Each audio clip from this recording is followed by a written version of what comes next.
Inside Story Uganda, real source of political updates.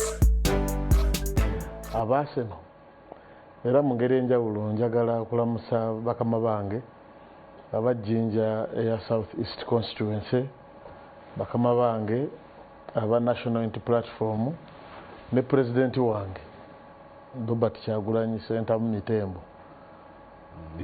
Mitembo. Yesebo jali emirimu gy'ekibiina gikakkalabya era ayongera okutuzaamu amaanyi aweetaagisa okulaba nga tutambuza emirimu gy'ekibiina kibiina kyagenda mu maaso.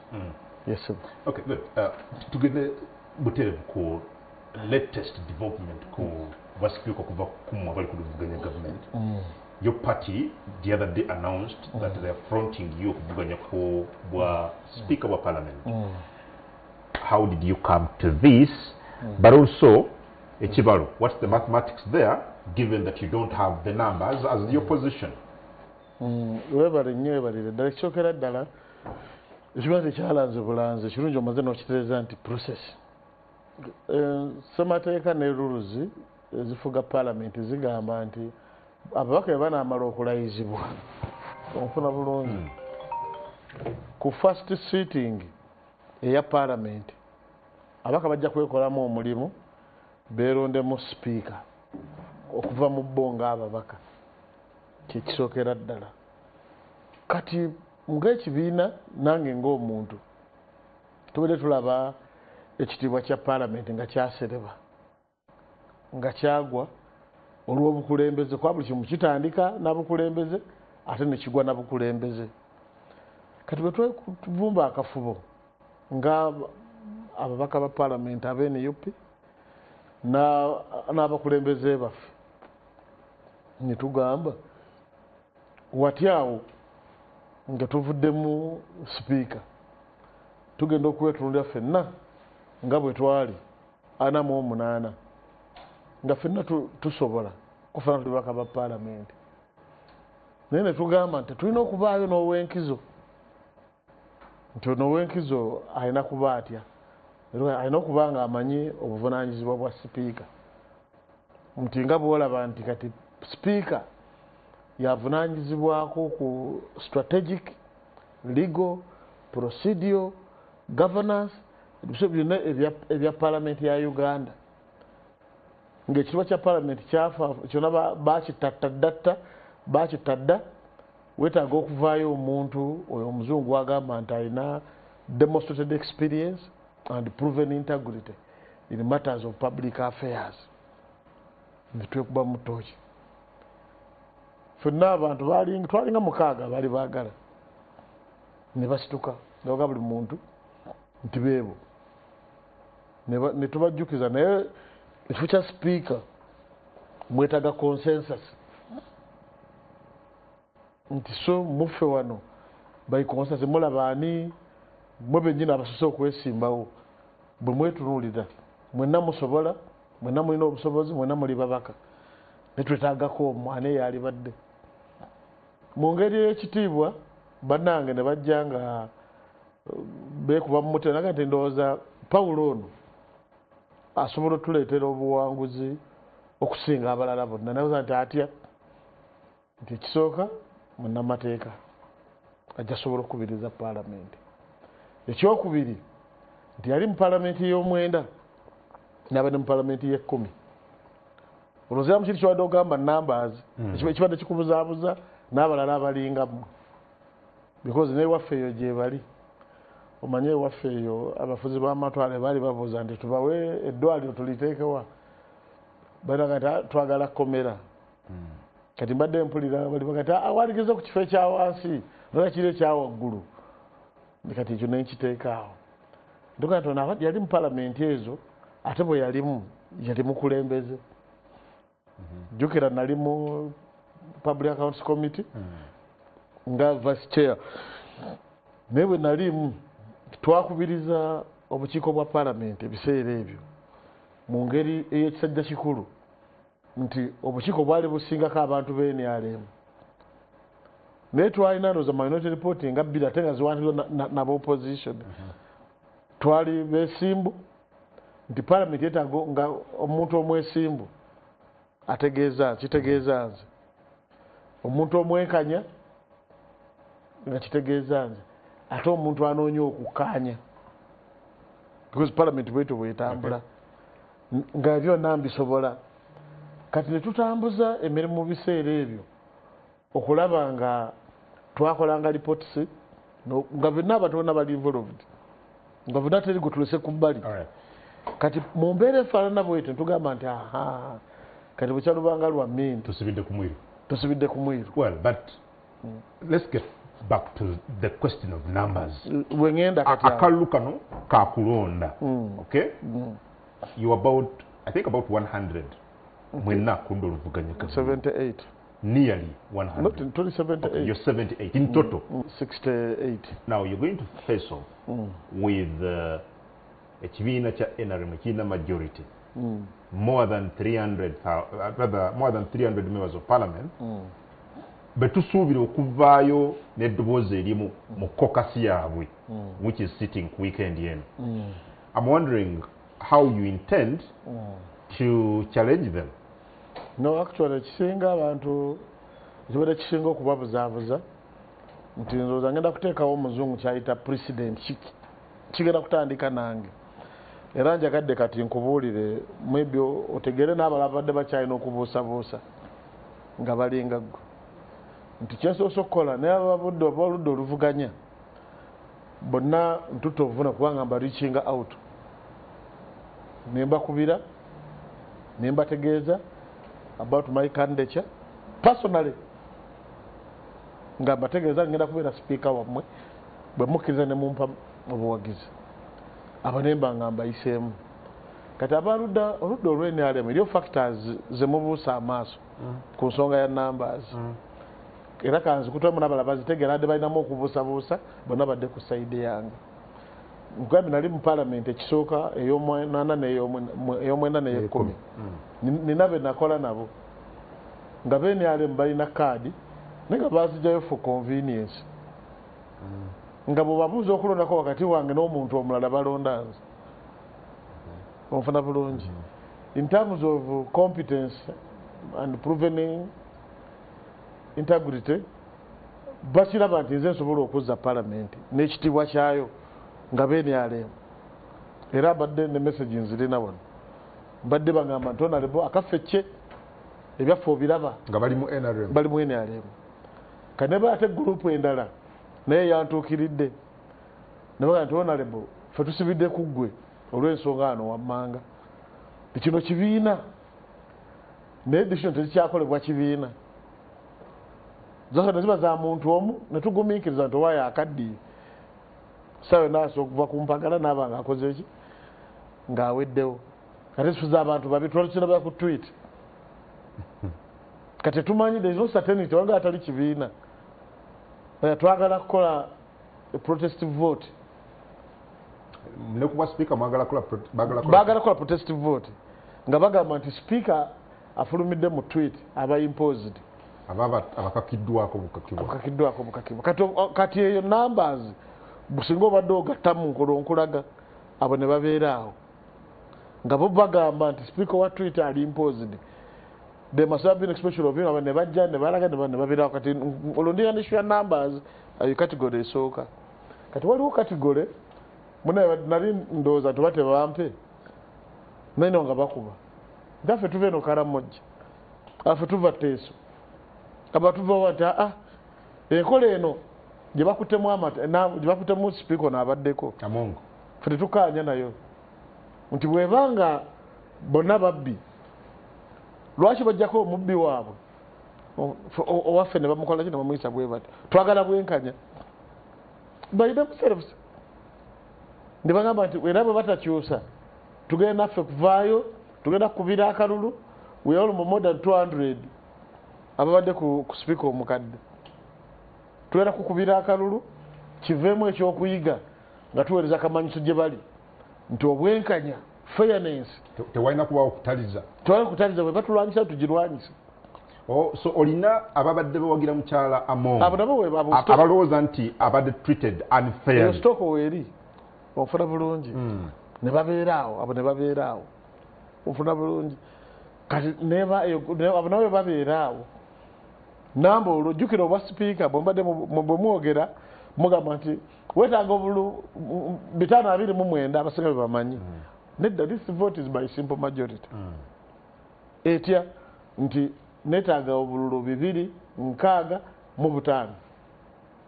okulangirirwa bwe mala okulangirirwa ng'abantu beddiza obuyinza bwabwe eri paalamenti ofuna bulungi abo ne babeeraawo kati eri abakubye essimu nga babaka ne baŋŋamba nti munnange paalamenti kyali kyaffe kyakuzanyisa tukulabye ogenda kusobola okuuma ekitiibwa kyaffe nga bammemba ne privileges zaffe wali kyamani waffe mu komiti naye teri gwe wagambako nti speak your nonsense shut up dekoramu ya paalamenti ogenda kusobola okugikuuma era ne baŋŋamba nti naye embeera gye tuoperatingiramu ogiraba yakinnamagye gwe weesirikire base kasiiso linda dide akalulu kakyama onfuna bulungi kagenda kuba kakyama secret belt.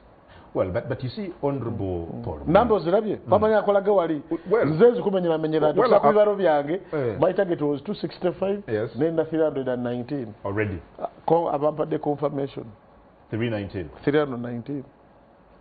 The last time we twala our opposition yali agezezzaako yali Honorable Semuju.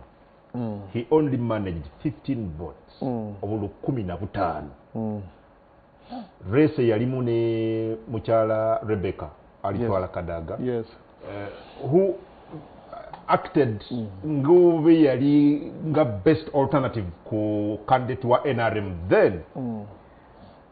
Ekibalo kino wadde kiri ekito naye bwe ntunulira okulonda engeri gyekuzize kubeerawo I still don't understand it. Kati ekikubuzaabuza ate nakyo kitono.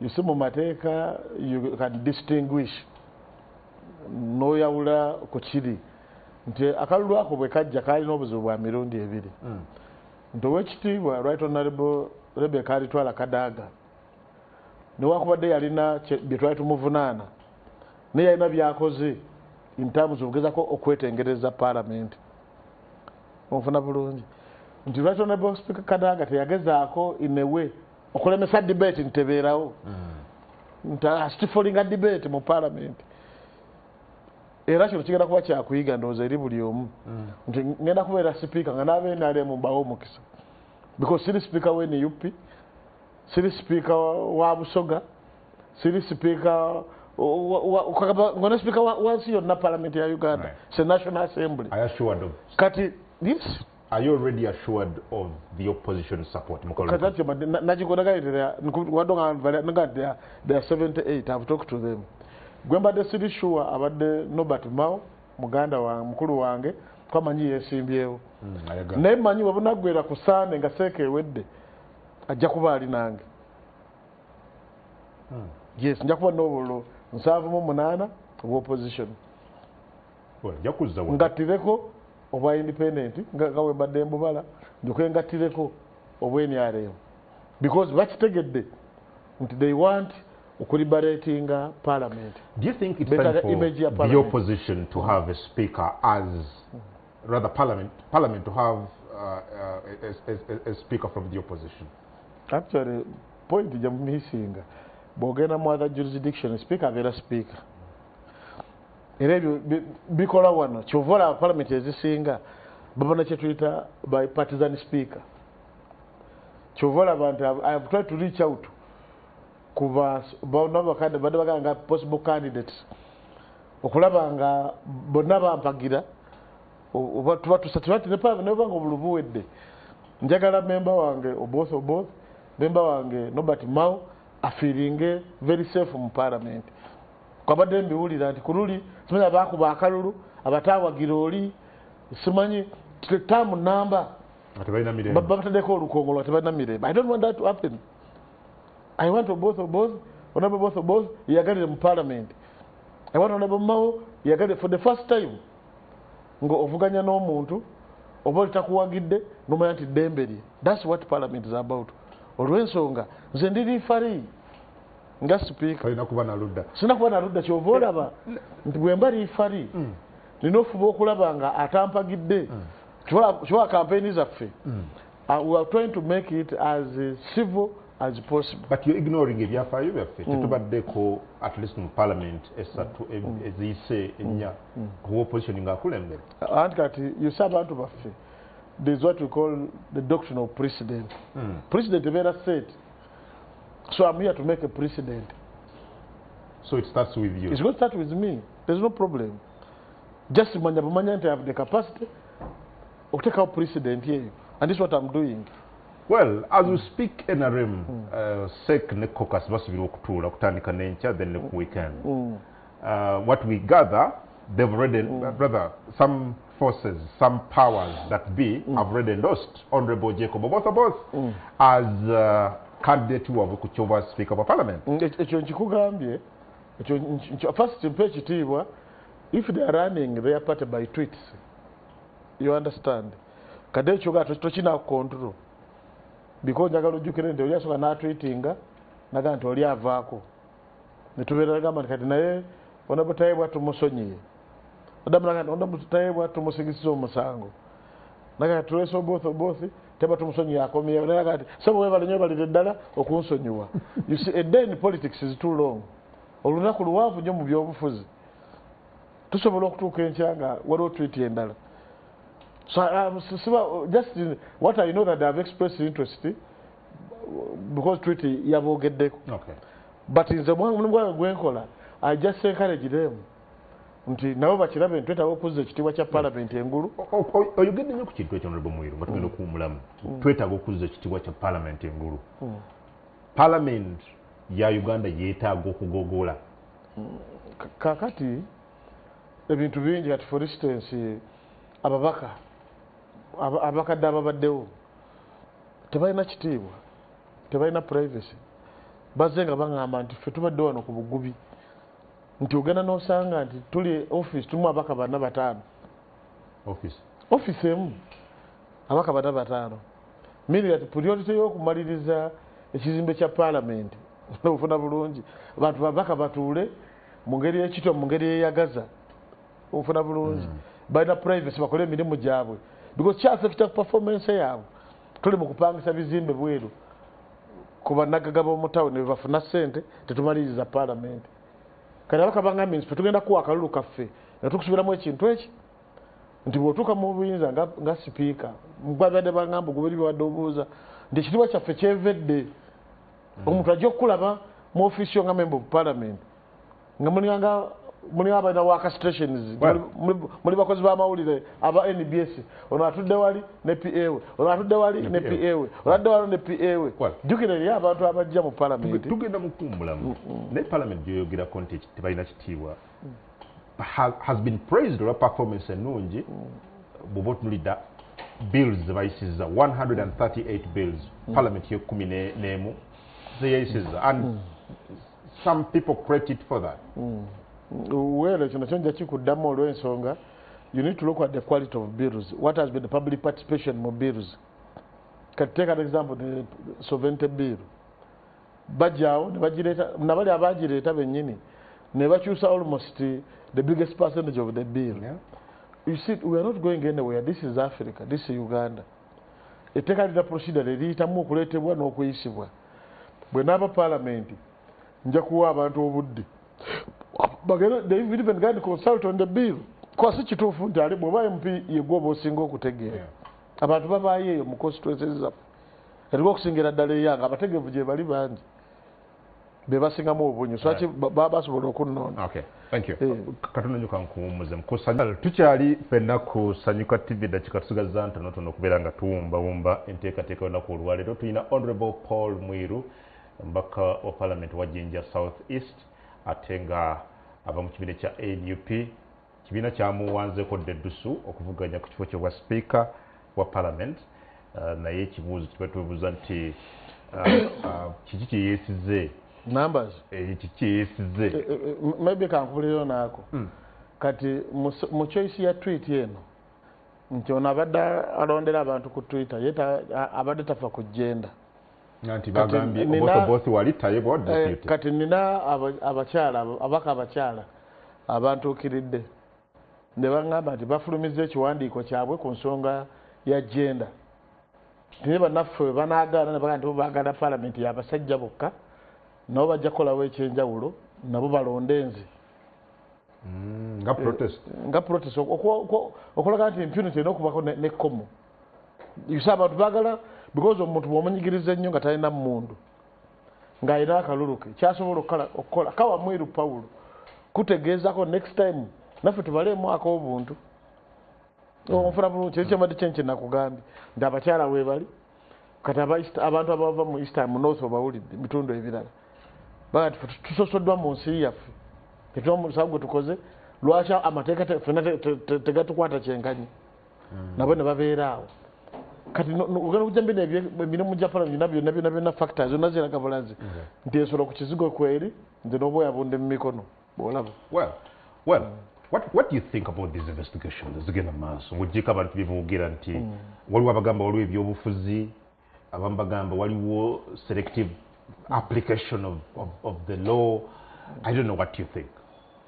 Kati ekyokera ddala olaba paalamenti ejja neekola sente z'omuwoomusolo basula omusolo esente zigenda mu kyagi zivaayo nga paalamenti egambye nti ziveeyo naye wabaddewo kye tuyita budget corruption and abuse nga bakolesa osobola balwana nnyo obwa sipiika n'olaba nga basobola okukozesa sente z'omuwoomusolo nga bebaagala nga teri afaayo because balina sipiika waabwe kati kye bamuvunaana okuba nti obubbi obadde bugenda mu maaso tabadde yekka is a group nti yatwalako ka percentage naye kyempulire nti Mwai Museveni ne group ye tebakubanga wakuba tutte sente because ana ne policy egamba nti akasitozi investinga wano gandi still and shine naye bwe investinga wano kati ensobi bagamba nti weegwaniza obuyinza kabadde mbiwulira